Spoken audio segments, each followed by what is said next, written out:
Eastern হাউজিংকে বাড়তি সুবিধা দেওয়ার বিনিময়ে অনৈতিকভাবে নিজ নামে ফ্ল্যাট গ্রহণের মামলায় ব্রিটিশ এমপি টিউলিপ সিদ্দিকের বিরুদ্ধে চার্জশিট গঠনের অনুমোদন দিয়েছে দুদক। এদিকে পদত্যাগী উপদেষ্টা আসিফ মাহমুদ, সজীব ভুঁইয়া এবং মাহফুজ আলমের সম্পদের বিবরণী প্রকাশের দাবিতে দুদক কার্যালয়ের সামনে মানববন্ধন হয়েছে।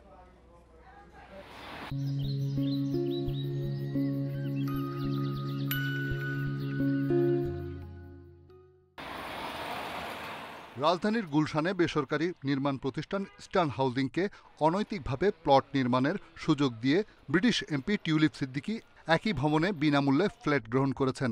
এমন অভিযোগে চলতি বছরের এপ্রিলে টিউলিপ সিদ্দিক সহ রাজুকের সাবেক 2 আইন কর্মকর্তা শাহ খসরুজ্জামান ও সর্দার মোশাররফ হোসেনের বিরুদ্ধে মামলা করে দুদক। জুলাইয়ে শাহ খসরুজ্জামানের এক রিটের প্রেক্ষিতে তার বিরুদ্ধে চলমান তদন্ত 3 মাসের জন্য স্থগিত করে হাইকোর্ট। পরে চেম্বার আদালতে গিয়েও দুদক নো অর্ডার আদেশ পায়।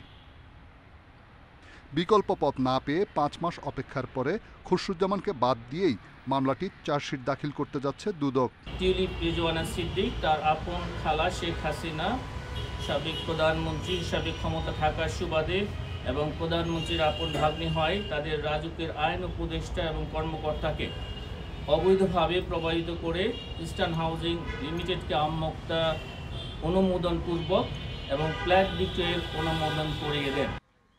এদিকে জনতা ব্যাংক থেকে এস আলমের 5টি প্রতিষ্ঠানের মাধ্যমে 9,428 কোটি টাকার বেশি আত্মসাতের অভিযোগে আলাদা 5টি মামলা করেছে দুদক। গ্রুপের 5টি প্রতিষ্ঠান 9,428 কোটি 59 লক্ষ টাকারও বেশি অর্থ আত্মসাৎ এবং মানি লন্ডারিংয়ের সম্পৃক্ত অপরাধ সংগঠন করায় এই 5টি প্রতিষ্ঠানের বিরুদ্ধে মামলা রুজুর সিদ্ধান্ত গৃহীত হয়েছে।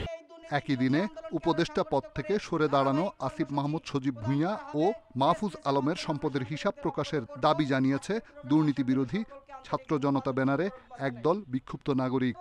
দুদকের সেগুনবাগিচার সামনে আয়োজিত মানববন্ধনে 2 উপদেষ্টার অধীনে গত 17 মাসে সংশ্লিষ্ট মন্ত্রণালয়গুলোর দুর্নীতির চিত্র প্রকাশের দাবিও জানান তারা। আমরা একটি দুর্নীতিমুক্ত বাংলাদেশ বিনির্মাণ করার জন্য। রিশাদ হুদা, ইন্ডিপেন্ডেন্ট নিউজ, ঢাকা।